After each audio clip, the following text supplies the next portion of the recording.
Kembali lagi di YouTube channel Dr. Garani Chen. Salam Bumil. Ya, hari ini kita akan membicarakan tentang COVID pada kehamilan. Ya, pertama-tama saya turut berprihatin atas kondisi pandemi COVID ini, di mana membuat kita semua tentu selalu was-was dan berjaga-jaga agar tidak tertular penyakit COVID ini.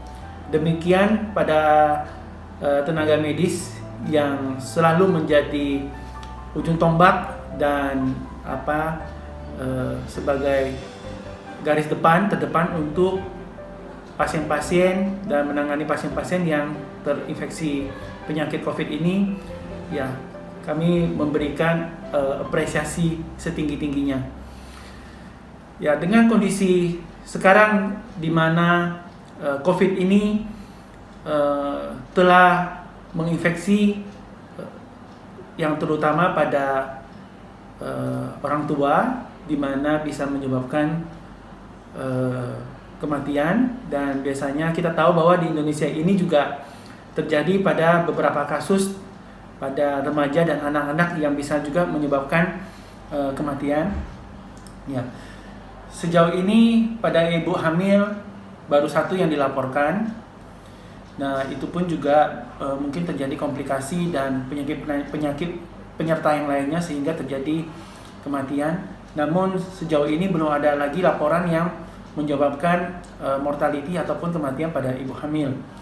Kita tahu bahwa ibu-ibu hamil yang sekarang ini terkena COVID, ya, di praktek biasanya dirujuk kepada rumah sakit di mana ditanganin oleh rumah sakit yang telah ditunjuk oleh pemerintah dalam hal penanganan COVID. Adapun pasien-pasien yang telah positif yang terlapor dan kemudian sekarang setelah sembuh, kami melihat dari rekaman-rekaman laporan ilmiah juga dan rekaman dari data pasien, sejauh ini belum ada efek yang bisa menularkan ataupun menyebabkan fatal pada janin yang dikandung. Ya, jadi umumnya si ibu sakit kemudian sembuh dari demam. Tentu setelah itu si ibu beraktivitas biasa dan hamil, ya, tidak ada masalah pada kehamilan. Namun memang beberapa penelitian di luar negeri juga mengatakan bahwa hamil dengan COVID ini sangat beresiko terjadi kelahiran prematur ataupun pecah ketuban ataupun hal yang tidak diinginkan. Ya. Sebagai tenaga kesehatan, kami yang berpraktek di rumah sakit setiap 10 hari kami diwajibkan pemeriksaan rapid test. Saya sudah dites, sudah sampai ini udah kali yang ke-6 dari semenjak corona menghantui kita di Indonesia ini. Dan bahkan sudah lakukan pemeriksaan swab sebanyak 2 kali, dan bahkan saya juga dilakukan CT scan untuk melihat apakah ada tanda-tanda OTG ataupun hasil swab mungkin yang negatif dan rapid yang negatif, tapi ada kemungkinan dikhawatirkan sudah ada gejala-gejala tanda-tanda klinis yang lain. Namun ya, sampai saat ini hasil masih alhamdulillah negatif. Ya, jadi dengan kata lain bahwa ibu hamil yang positif terinfeksi COVID, memang sekarang ini proses kelahirannya itu adalah tidak ada satupun anjuran guidance yang mengatakan bahwa si ibu harus melahirkan secara normal. Ya, dan dari Perhimpunan Dokter Obstetrik Ginekologi Indonesia mengeluarkan surat edaran dan guidance di mana bahwa ibu yang dengan COVID tetap memiliki hak ataupun dianjurkan melahirkan secara normal. Kapan seseorang perlu melahirkan secara sesar pada ibu yang COVID? Kalau terjadi indikasi obstetrik, misalnya dengan demam si ibu dan terjadi gawat janin, ya, itu indikasi adalah tidak melahirkan secara normal, ataupun indikasi-indikasi lain di mana bisa mengganggu proses selama perjalanan ke persalinan secara normal. Jadi sampai saat ini semua guidance yang ada di Indonesia dan juga di luar negeri secara WHO itu menganjurkan ibu yang walaupun positif dengan COVID tetap melahirkan secara normal. Ya di mana ya tentu yang amannya adalah di rumah sakit di mana tenaga kesehatan dan dokter yang akan menangani pasien dengan COVID tersebut harus terlindungi dengan baik dengan menggunakan alat pelindung diri atau disebut APD yang memadai atau level 3 sesuai dengan peraturan dari Perhimpunan Obstetrik Ginekologi Indonesia. Ya, pada pasien-pasien di mana pasien datang kepada dokter dalam hal pemeriksaan kehamilan, memang dianjurkan sekarang ini terjadi perubahan. Di mana sebelum COVID misalnya seorang ibu dianjurkan setelah mengetahui kehamilan kontrol ke dokter dan kemudian didapat hamil dan kemudian juga sudah diketahui bahwa tidak hamil di luar kandungan dan hamilnya berjalan dengan baik, maka pasien umumnya disuruh kontrol sebulan sekali kecuali ada tanda-tanda di mana terjadi flek atau pendarahan pada awal kehamilan, jadi bisa kontrolnya dimajukan.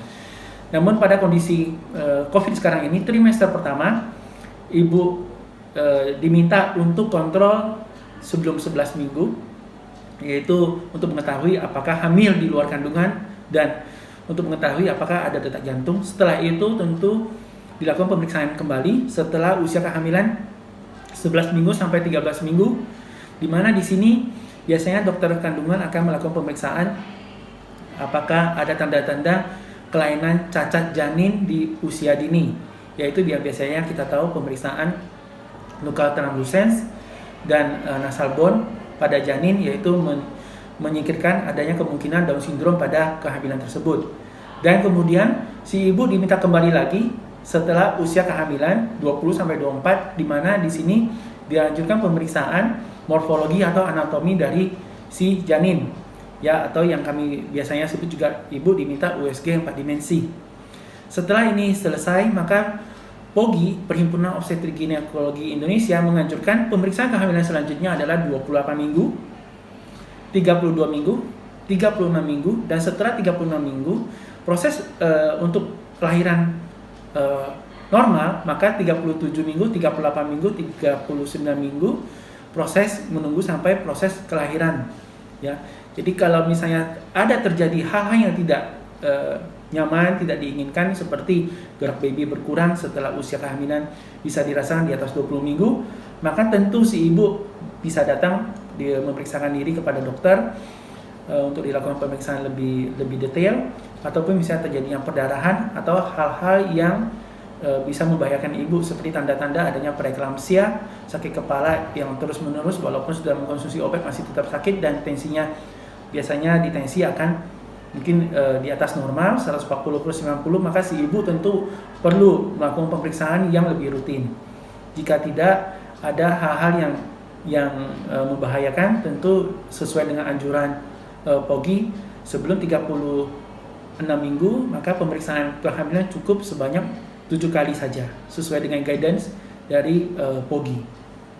Oke, jadi kembali lagi bahwa proses kelahiran, bahwa seorang ibu yang akan menjalani proses kelahiran itu secara normal, walaupun si ibu negatif dari COVID, biasanya di rumah sakit akan diberikan alat pelindung diri, contohnya masker, ya.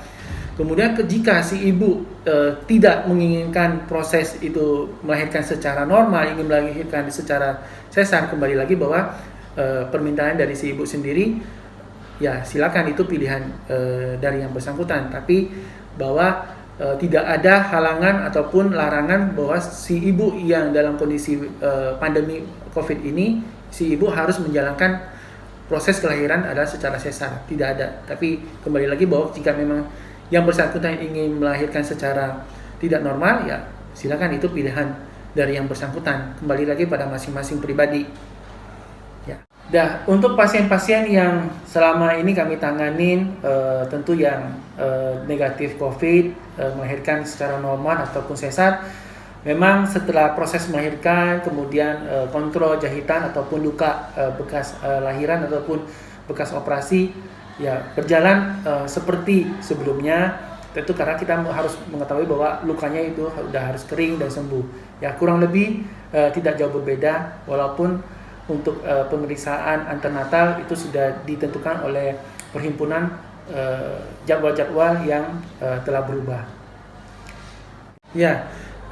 Pada pengalaman pribadi, sejauh yang saya pribadi tanganin, bahwa pasien-pasien yang saya tangani adalah pasien-pasien tentu negatif dengan COVID, dan saya belum sampai sejauh hari ini saya belum pernah menangani pasien yang dinyatakan konfirmasi positif COVID. Pasien yang melahirkan secara normal, kemudian menjalani perawatan, pulang ke rumah, semuanya berjalan dengan baik.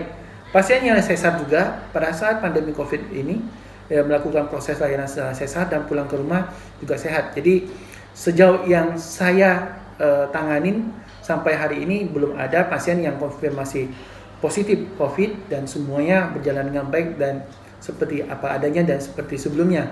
Ya kita berharap bahwa pandemi ini tidak berlarut-larut sehingga dengan nantinya ditemukannya vaksin yang sekarang sedang diuji coba dan tidak lama lagi bisa beredar dan bisa diberikan kepada masyarakat seluruh dunia, maka kita harapkan bahwa kondisi yang tidak normal ini ataupun yang kita sebut ini new normal bisa kembali ke normal apa adanya. Ya, adanya pengalaman pribadi sekarang ini memang saya ditanya apakah memiliki pasien yang positif konfirmasi COVID yang proses melahirkan belum ada atau sampai lahiran belum. Ya, jadi saya memiliki pasien yang hamil di usianya masih kurang lebih trimester pertama. Kemudian pasien mengalami demam dan batuk, dan kemudian saya curiga pasien tersebut COVID dan dilakukan pemeriksaan konfirmasi dengan PCR positif. Dan pasien sudah dirujuk perawatan dengan dokter internis sampai pasien dinyatakan sembuh 2 kali PCR negatif, dan sekarang ini pasien masih dalam usia kehamilan mendekati 20 minggu. Ya, sejauh pemeriksaan setelah pasien sembuh, bayi sehat, tidak ada masalah, dan mungkin dalam beberapa minggu ke depan akan pasien melakukan pemeriksaan USG 4 dimensi morfologi anatomi. Nanti kita bisa ketahui apakah kondisi bayinya sehat, dan ya sejauh yang saya periksa dengan USG 2 dimensi beberapa minggu yang lalu hasilnya baik ya. Nah, kondisi itu yang saya jumpai secara pengalaman pribadi. Namun kalau pasien yang proses melahirkan dan ternyata dinyatakan positif atau terkonfirmasi positif belum. Hanya pasien yang masih hamil muda yang pengalaman pribadi pasien terkonfirmasi positif dengan corona dan telah sembuh. Dan sekarang hamilnya berjalan dengan baik. Ya, ini menarik dengan pertanyaan tadi dari rekan Ferry, dari editor, dan yang kameramen saya sekarang ini mengatakan bahwa ada isu di mana Dr. Garani terkena COVID, ada pasien yang terkena COVID di rumah sakit di mana saya praktek. Jadi sempat sekitar bulan April pasien saya datang kontrol dan ada rencana mau melahirkan, dan memang pada saat itu pasien seperti prosedur dilakukan pemeriksaan rapid test pada saat pasien setelah dilakukan pemeriksaan ternyata positif. Namun ya kita tahu pasien yang kita edukasi bahwa dia sudah rapid positif dan perlu kita melakukan pemeriksaan swab, namun pasien tidak dilakukan swab. Pasien pindah ke rumah sakit lain karena pasien sudah dinyatakan ada kecurigaan terkena corona. Dan pada saat yang bersamaan isu berkembang dengan cepat sehingga manajemen meminta saya harus dikarantina karena pasien saya positif. Dan saya dilakukan pemeriksaan rapid berturut-turut kurang lebih sekitar 3 kali dalam hampir 2 minggu. Dan saya dilakukan pemeriksaan swab juga pada saat itu 2 kali, dan CT scan juga. Memang hasilnya CT scan 2 kali juga negatif, hasil PCR saya negatif. Semua saya sudah kirimkan kepada manajemen, dan hasil rapid saya 3 kali juga dinyatakan negatif. Tidak ada satupun pemeriksaan saya yang positif. Akhirnya saya diizinkan untuk praktek lagi. Ya, kembali lagi bahwa rumah sakit dimanapun juga ingin menghindari dari COVID dengan situasi di mana pandemi ini adalah sangat tidak mungkin ya. Walaupun sampai detik hari ini juga yang saya ketahui sedang berpraktik di rumah sakit ini, pasien yang kami rapid positif dan kemudian dilakukan pemeriksaan PCR, belum ada yang ditemukan bahwa mereka juga terkonfirmasi positif. Jadi sampai detik hari ini juga bahwa rumah sakit kami masih dinyatakan belum ada yang positif coronavirus dengan PCR positif di sini. Apalagi pasien-pasien yang dirawat di sini belum ada yang dalam pemeriksaan seperti yang diperkirakan adalah terkena COVID, dan ternyata hasil PCR belum ada satupun yang positif. Ya, jadi rumah sakit family ini sampai hari ini adalah masih 0 untuk melaporkan kasus corona kepada pemerintah. Belum ada. Ya, kembali lagi bahwa kita tahu pandemi COVID atau coronavirus ini tidak mengenakan. Kepada masyarakat saya menghimbau bahwa pasien yang dengan corona atau COVID dikonfirmasi sebagai positif, bukannya kita menjauhi mereka atau mensisihkan mereka. Kepada para tenaga kesehatan dan para dokter juga yang sejauh ini tidak berhadapan langsung dengan para pasien-pasien yang harus dirawat dengan COVID ataupun corona, kami berharap mereka juga tidak menjauhkan pasien-pasien ataupun menolak pasien-pasien. Ya, kita harusnya memberikan empati. Profesi kita sebagai dokter, ya kita harus mengobati pasien-pasien ya secara keilmuan kita, ya bisa kita rujuk ataupun kita melakukan pengobatan-pengobatan yang sesuai dengan profesi-profesi kita masing-masing. Kepada masyarakat kami menghimbau bahwa penyakit ini bukanlah penyakit aib yang harus ditolak ataupun dijauhi oleh masyarakat. Ya, sekian dan terima kasih. Kembali lagi di YouTube channel Dr. Garani, dan kami akan terus mengupdate dan memberikan edukasi kepada masyarakat. Semoga channel ini bermanfaat bagi masyarakat dan ibu-ibu hamil terutama di Indonesia. Sekian dan salam Bumil. Terima kasih telah menonton dan terus mendukung video dan konten seputar kehamilan YouTube channel Dr. Garani Chen. Semoga video ini bermanfaat banyak buat kita semua. Jika kalian suka dengan YouTube channel ini, terus dukung channel ini dengan like and share dan subscribe serta nyalakan loncengnya.